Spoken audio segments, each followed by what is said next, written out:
Friends, ఈ సంవత్సరం April 22న మన భారతదేశం పహల్గం అనే ఒక భయంకరమైన, అతి ఘోరమైన ఒక ప్రమాదానికి గురైంది. అది ప్రమాదం అని చెప్పలేను కానీ, ఇక మాటలు రాని పరిస్థితుల్లో పహల్గంకి సంబంధించిన మాటలు కూడా చెప్పలేకపోతున్నాను నేను. ఎందుకనంటే ఉగ్రవాదులు ఎంత దారుణంగా అక్కడికొచ్చిన ఆ పర్యాటకుల్ని దారుణంగా చంపేశారో మనందరికీ తెలిసిందే. అయితే మన భారతదేశం ఇప్పటికే ఎన్నో సందర్భాల్లో ఉగ్రదాడుల్ని ఎదుర్కొంది. నిజం చెప్పాలి అంటే ప్రతి 3 ఏళ్లకొకసారి ఏదో ఒక రకంగా వాళ్ళు జులుం జురిపిస్తున్నారు. కానీ ఆస్ట్రేలియా లాంటి చాలా అభివృద్ధి చెందిన దేశంలో 1996 తర్వాత ఇంత పెద్ద ఘోరమైన ఉగ్రదాడి ఎప్పుడూ జరగలేదు. దొరికిన వాడిని దొరికినట్టుగా పిట్టల్ని కాల్చి పడేసినట్టు పడేశారు. అయితే అసలు వీళ్ళు ఈ దాడి చేసే ముందు ఎక్కడికి వెళ్లారో, వీళ్ళు ఇండియన్ పాస్‌పోర్ట్‌తో అంటే భారత పాస్‌పోర్ట్‌తో ఏ రకంగా మానిప్యులేట్ చేశారనేది తెలిసి పోలీసులకి సైతం తల తిరిగిపోయిందని తెలుస్తుంది. అయితే వాళ్ళసలు ఇదంతా ఎందుకు చేశారు అన్నది గనక తెలిసినా కూడా షాకింగ్ విషయం ఒకటి బయటపడింది. అదేంటో తెలుసుకోవాలంటే మాత్రం దయచేసి ఈ వీడియోకి ఒక్క లైక్ చేయండి ఫ్రెండ్స్. మీ లైక్ అనేది మాకు ఎంతో బూస్ట్‌నిస్తుంది. అంతేకాకుండా కొత్త కొత్త విషయాలను అనలైజ్ చేసి, ఎంక్వైరీ చేసి మరి మీ ముందుకు తీసుకురావాలనిపిస్తుంది. So please like and subscribe. అయితే మనకు తెలిసిన విషయం ఏంటంటే, ఇద్దరు ఉగ్రవాదులు అక్కడికొచ్చారు. అయితే ఒకళ్ళు తండ్రి, ఇంకొకడు కొడుకు. ఇది మనకి తెలిసిన విషయమే. అయితే వీళ్ళు ఏం చేశారయ్యా అంటే, నవంబర్ 1 తేదీన వీళ్ళు వీళ్ళు మనీలా ట్రావెల్ అయ్యి అక్కడి నుంచి దవాకోకి వెళ్లారనమాట. అంటే ఆహ్, ఫిలిప్పీన్స్‌కి సంబంధించిన ఇమిగ్రేషన్ వాళ్ళు. అంటే ఇదంతా ఏంటి? ఎక్కడికెక్కడికెళ్లారు వాళ్ళు అంటే గనక చూసినట్టయితే, వీళ్ళు ఫిలిప్పీన్స్ ట్రావెల్ చేశారు. అయితే ఫిలిప్పీన్స్ తర్వాత మళ్ళీ వాళ్ళు ఆస్ట్రేలియాకి వచ్చారనమాట. అంటే లాస్ట్ మంత్ అంతా కూడా వాళ్ళు ఫిలిప్పీన్స్‌లోనే ట్రావెల్ చేస్తున్నారు. ఎందుకు ఫిలిప్పీన్స్‌కి వెళ్లి ట్రావెల్ చేశారు అనేది గనక చూస్తే మాత్రం షాక్ అవ్వాల్సిందే. పైగా ఇక్కడ ఇంకొక పెద్ద విషయం ఏంటి అంటే, ఈ తండ్రి కొడుకులు ఎవరైతే ఈ దారుణానికి పాల్పడ్డారో, దానిలో తండ్రి అనేవాడు ఇక్కడ ఇండియన్ పాస్‌పోర్ట్‌తోని ఈ దేశాలన్నీ తిరుగుతున్నాడనమాట. కరెక్ట్‌గా ఇప్పుడు కొన్ని వారాల క్రిందటే వాళ్ళు మళ్ళీ ఆస్ట్రేలియాకి రావడం జరిగింది. అయితే ఈ తండ్రి అనేవాడు ఎందుకని ఇండియన్ పాస్‌పోర్ట్ వాడాడు? అయితే కొడుకుకి మాత్రం ఆస్ట్రేలియా పాస్‌పోర్టే ఉంది. అయితే ఇది ఒక టెర్రర్ గ్రూప్‌కి కనెక్ట్ అయ్యి ఉందా అంటే కరెక్ట్ డైరెక్ట్‌గా లేదు. కానీ ఇక్కడ ఒక చాలా పెద్ద మెలికుంది. అయితే ఆస్ట్రేలియాలో కూడా ఈ ఉగ్ర సంస్థలు చాలానే ఉన్నాయి. కాకపోతే అవి కొన్నేళ్ల క్రితం నుంచి వాళ్ళ లీడర్స్ అనేవాళ్ళు అంతమైపోవటం వల్ల అంటే ఇప్పుడు మనకి పహల్గం దాడిలో తర్వాత ఆపరేషన్ సింధూర్ 2లో మనం కూడా కొంతమంది ఉగ్రనేతలకు స్థావరాలకు సంబంధించినవన్నీ కూడా పటాపంచలు చేసేసాం కదా! అయితే అక్కడ ఏం జరిగిందనేది గనుక చూస్తే ఫిలిప్పీన్స్‌లో ఐఎస్ఐకి సంబంధం ఉన్న కొన్ని రాష్ట్రాలున్నాయి. ముఖ్యంగా ఇస్లామిక్ స్టేట్‌తో ముడిపడిన గ్రూప్స్ ఉన్నాయన్నమాట. అబూ సాయెఫ్, మాయోటే గ్రూప్ ఇటువంటివి. ఇవన్నీ ఫిలిప్పీన్స్‌లో ఉన్నాయి. ఇవి దేశ దక్షిణ భాగంలో కొంత ప్రభావం చూపించాయి. అయితే ముఖ్యంగా మిండినావో ద్వీపంలో ముస్లిం మెజారిటీ ఏరియాల్లో ఇవి ఆపరేట్ అవుతూ ఉంటాయి.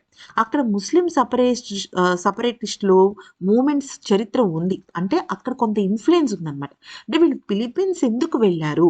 ఫిలిప్పీన్స్ నుంచి మళ్ళీ ఆస్ట్రేలియాకి ఎందుకొచ్చారు? ఆ 28 రోజుల పాటు వాళ్ళు ఫిలిప్పీన్స్‌లో ఉండాల్సిన అవసరం ఏంటి? వాళ్ళు మధ్యలో ఇండియాని ఎందుకు యాడ్ చేశారు? అంటే వాళ్ళు ఇండియన్ పాస్‌పోర్ట్‌తో ఉండాల్సిన అవసరం ఏంటి?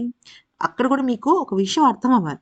అంటే ఒకవేళ పొరపాటున వాళ్ళ ఉగ్ర చర్యలన్నీ కూడా బయట పడితే, పట్టుబడితే వాళ్ళ భారత్ మీద సింపుల్‌గా తోసేయడానికి కూడా అలా చేస్తున్నారనమాట. అయితే కొన్ని సంవత్సరాల్లో ఫిలిప్పీన్స్ వాళ్ళేంటంటే చాలా కఠినంగా టెర్రరిస్ట్ గ్రూప్‌కి అంటే ఉగ్రవాదానికి వ్యతిరేకంగా కొన్ని వాళ్ళు కొన్ని ఇది చేపట్టారు. అంటే రూల్స్ చేపట్టారనమాట. ఆ ఆపరేషన్స్ వల్ల ఆ గ్రూప్స్ చాలా బలహీనమైపోయాయి. అయితే ఇప్పుడు వీళ్ళు దక్షిణ మండినావాలో చిన్న చిన్న ఆహ్, వీక్ కణాలుగా అంటే స్లీపర్ సెల్స్ లాగా వీక్ సెల్స్‌లా మారిపోయాయన్నమాట.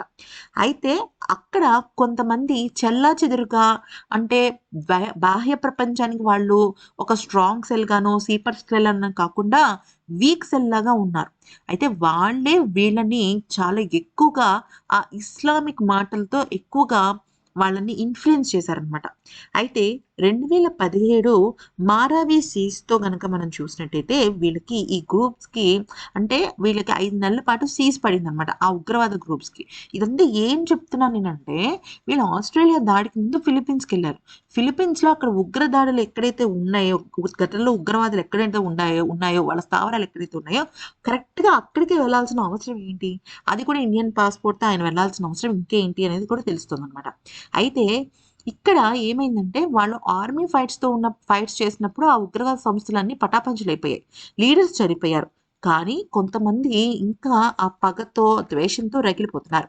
వాళ్ళు చెప్పిన మాటలన్నీ కూడా వీళ్ళు చాలా ఇన్‌ఫ్లూయెన్స్ అయిపోయి ఎలాగైనా సరే ఏదైనా చేసేద్దాం అని చెప్పేసి అక్కడ వాళ్ళు స్థావరాన్ని ఏర్పాటు చేసుకొని, అక్కడ వాళ్ళ ట్రైనింగ్ తీసుకొని, మళ్ళీ వాళ్ళు ఆస్ట్రేలియాకి వచ్చి వాళ్ళ ప్లాన్‌ని అలాగా అవలంబించారు. అయితే ఇక్కడ మనకి పహల్గామ్ దాడనేది హిందువుల మీద జరిగింది కదా! ఇక్కడ వీళ్ళు డ్యూస్ అన్నమాట. వీళ్ళకి జ్యూస్ అనేవాళ్ళు చాలా అంటే యోధులంటారు కదా! యూదులంటారు కదా! యూదులు. అంటే వీళ్ళు కూడా మన హిందూస్ లాగా కొంతవరకే ఎక్కువ వ్యాప్తి చెందలేరు. అంటే మన ఇస్లాం లాగా, క్రిస్టియానిటీ లాగా ప్రపంచ దేశాల్లో చాలా పెద్ద భాగం వీళ్ళదైతే లేదు. హిందువుల్లాగానే మాత్రమే కొంచెం వరకు ఉంటారనమాట వీళ్ళు. ఒక ఒక రీజియన్‌లో, ఒక ప్రాంతంలో ఉంటారనమాట. సో, వాళ్ళకి సంబంధించిన ఒక ఈవెంట్ అయితే నడుస్తుంది ఆ బోండీ బీచ్‌లో. దాన్ని టార్గెట్ చేసుకునే వీళ్ళు వెళ్లారు. లేకపోతే ఆస్ట్రేలియాలో ఉండాల్సిన వీళ్ళకెందుకని ఫిలిప్పీన్స్‌లో అవసరం ఏంటి? సో, ఫిలిప్పీన్స్‌లో వాళ్ళేమైనా టూరిస్ట్‌గా వెళ్లారంటే లేదు. అది కూడా ఒక ఇంట్లో ఉన్నారు వాళ్ళు. ఒక మారుమూల గ్రామంలో. అది కూడా పాత రోజుల్లో ఉగ్రవాదులున్న ప్లేసెస్‌లోనే ఉన్నారనమాట. వీళ్ళ వల్ల ఎంతమంది చనిపోయారు ఫ్రెండ్స్. అయితే ఇక్కడ మనం గమనించాల్సిందేంటంటే ఏకంగా 40-42 మంది గాయపడ్డారట. అయితే చిన్న చిన్న పిల్లలు 10 ఏళ్ల పిల్లలు ట్రీట్‌మెంట్ తీసుకుంటూ కూడా చనిపోయారట. ఈ దుర్మార్గులకి ఎంత దరిద్రమైన బుద్ధి పట్టిందో చూడండి. పాపం వాళ్ళేదో వాళ్ళ ఈవెంట్‌కి సంబంధించి కొన్ని అద్భుతమైన క్షణాలని, మెమోరీస్‌ని తలుచుకుంటూ ఉంటే ఈ దుర్మార్గులు ఇంతలాగా దాడి చేశారు. చిన్న పిల్లలు, పెద్దవాళ్ళు అని తేడా లేకుండా అసలు ఎలా పడితే అలా చేసేసారు. వీళ్ళేం చేశారంటే ఆ బోండి బీచ్‌కి సంబంధించి ఇంకొక బీచ్ ఉంది. ఆ బీచ్ అనేది కొంచెం ఎత్తుగా ఉంటుందన్నమాట. వాళ్ళకి పేల్చడానికి, కాల్చడానికి వీలుగా ఉంటుంది కాబట్టి ఆ బ్రిడ్జ్ మీద ఉండే వాళ్ళు ఆ పనులన్నీ కూడా చేస్తూ వచ్చారు. అయితే ఆ బ్రిడ్జ్ మీద ఉంటే ఎవరు పట్టుకోరన్న ధీమానో ఏమో తెలీదు కానీ ఆ తర్వాత వాళ్ళు పరుగులు తీస్తూ వచ్చారు. చాలామంది పిల్లల్ని పట్టుకొని, లేకపోతే పెద్దవాళ్ళు పాపం వాళ్ళని వాళ్ళు కాపాడుకోలేక. అప్పుడు ఆ తండ్రి అనేవాడు ఉంటాడు చూసారా? వాడికి 50 ఏళ్ళు. వాడేం చేశాడంటే ఆ బ్రిడ్జ్ దిగిపోయి ఎక్కడికైతే వాళ్ళు పార్కింగ్ ఏరియాస్‌లోకి వెళ్తున్నారో అక్కడ వాళ్ళు ఫైట్ చేయడం మొదలుపెట్టారన్నమాట. సో, ఈ రకంగా అంటే వాళ్ళని ఆల్‌మోస్ట్ ఒక నలుగురు నుంచి ఐదుగురు వాళ్ళని ఆపే ప్రయత్నం చేశారు. అంటే ఎలాగైనా వాళ్ళ మీద అటాక్ చేయటం. అయితే ఇక్కడ పాపం ఇంకొక పెద్ద విషయం ఏంటి అంటే, వాళ్ళని అటాక్ చేస్తున్న సమయంలో వాళ్ళు ఒక దేశ సివిలియన్‌గా ఇంకొకళ్ళని చంపటం గాని, లేతే గట్టిగా వాళ్ళకి రక్తస్రావం అవ్వటం గాని, ఇలాంటివి చేయకూడదు కాబట్టి వాళ్ళని బెదిరించి వదలడం జరిగింది. ఆ బెదిరింపులకి వాళ్ళు ఇంకాస్త వెనక్కి తిరిగి వాళ్ళని చంపటం, చాలా తీవ్రంగా గాయపరచడం లాంటివి చేశారనమాట. సో, ఆ రకంగా వాళ్ళు అంత దారుణానికైతే పాల్పడ్డారు ఫ్రెండ్స్. సో, ఈ అప్డేట్ మీకు నచ్చినట్టయితే లైక్ చేసి సబ్స్క్రైబ్ చేసుకోండి. Thanks for watching.